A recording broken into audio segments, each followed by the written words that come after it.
La firme PCMS Conseil développe des logiciels et des services pour aider les entreprises à réduire le taux d'absentéisme.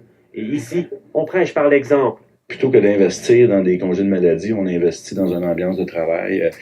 La compagnie a investi dans un petit gymnase, une salle de repos avec table de billard. Et durant l'été, les 25 employés organisent des barbecues sur la terrasse de l'immeuble.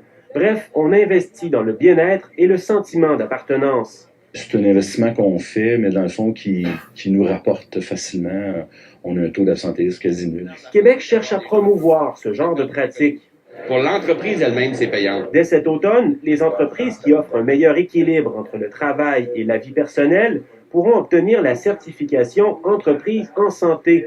Si les normes ISO existent déjà pour certifier les techniques de production, la norme Entreprise en santé viendra certifier qu'un employeur fait la promotion de la santé et du bien-être de son personnel. Quand les plus hauts dirigeants sont d'accord avec cette philosophie, qu'ils ont des racks à bicycles pour encourager les jeunes, qui favorisent le transport actif, qui leur donnent une cafétéria en santé, ça fait toujours au moins un bon repas en santé de fourni à l'entreprise. Donc, l'environnement lui-même, la décision de la haute gestion fait que les employés, pendant les heures de travail, ont un environnement qui est sain. Dans les secteurs spécialisés où il y a pénurie de main-d'œuvre, l'entreprise pourrait utiliser la certification pour attirer les professionnels les plus en demande. Mais avant d'adopter de telles pratiques, il faut que l'employeur y trouve son compte.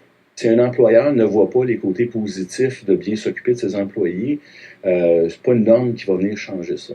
Les horaires flexibles, l'ambiance décontractée s'implantent bien dans une petite firme. Le défi, selon Pierre-Marc Charon, c'est d'adapter cette philosophie dans les grandes entreprises qui comptent des milliers d'employés.